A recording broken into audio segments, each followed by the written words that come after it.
Angry protesters last night downtown Chicago, of course, quick to point fingers at Chicago Mayor Rahm Emanuel. Critics now claim that he withheld this video until just now because he wanted to protect his re-election bid.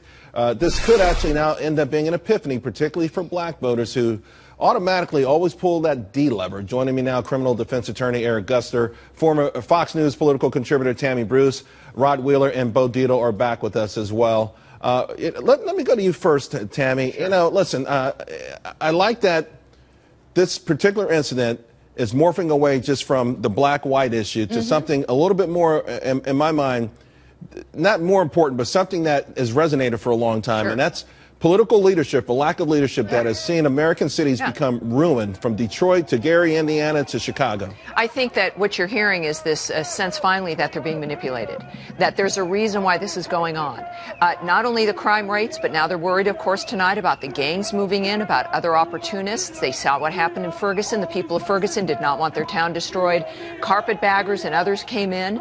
They know that you've got a young man, 17 years old, PCP in his system, not having any direction. This is a result of gangs, of no jobs, of a bad economy. And then when they can make the connection to not having an investigation come into the light after an election, maybe some of the dots can start to get connected. I think it's imperative. Demonstrations are great, and let's hope this town and those individuals in the neighborhood keep the carpetbaggers out, that move it into something more, something ugly as opposed to transformative. Eric, it's been frustrating for me. I've been talking about this stuff for so long.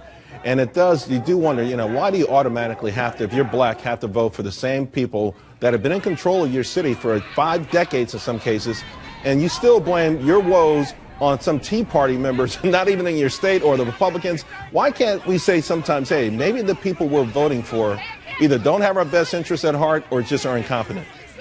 In Chicago, they need to get rid of Emanuel. This was a cover-up for the police officers, absolutely. However, with your analysis of saying, in reference to the Democratic Party and African-American community, the Democratic Party has actually benefited many in that sector, many in the sector of the African-American community, so we can't ignore that. Oh. Now, look at these cities where blacks are the majority. For example, you're looking at Donald Trump as the front runner in the Republican Party. I'm not talking about Donald Trump, though. Let's talk about the track record. No, but Donald Trump doesn't. He's not the president of anything but Trump Tower. But we're talking about Detroit. Let's talk about Chicago. Let's talk about Baltimore. Let's talk about New Orleans. Let's talk about a man who wanted. Let's talk about these cities, Eric, where black people live and their lives have gotten worse. But he's a GOP front runner, which is a very important. I'm not worried about Donald Trump right now, Eric. Race monger, and for a moment. That's why we keep voting for the same. Hold on 1 second, Bo. That's why we keep voting for the same people all the time. Because now we're worried about a straw man. Donald Trump hasn't made any decisions for anybody in this country. But you're talking about voting, and that is who the GOP is behind, and that is what many African Americans see. What we should be talking about now is the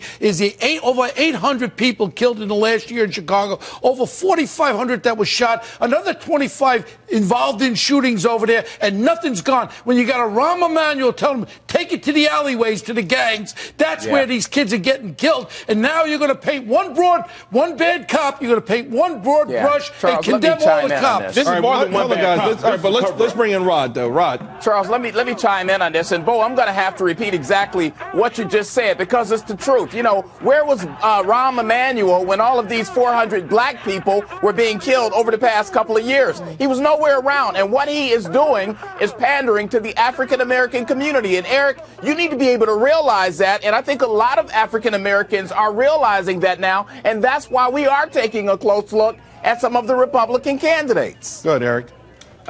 I have always been an independent voter, so I have never believed in straight Democratic voting or straight Republican voting. You have to vote for the right candidate. But in reference to stay away from the Democratic Party, that is absolutely ridiculous. That is why I'm discussing Donald Trump and his racial rhetoric that he's been feeding. In my hometown of Birmingham, this man promoted an African-American man being beaten up at his rally. He promoted and said he deserved it. So that's what the GOP stands for, because according to their front runner in the eyes of many people. Eric, forget about Donald Trump. Eric, forget about Donald Trump. But look at people such as John. Candidate. Hold on. Look at John Kasich. Look at Chris Christie. These people have some real solutions to solving these problems. Trump is number one, right? All right, but here's the thing, though, Tammy. We're talking about history, not. This is what I'm saying. We're all analytical to a certain degree.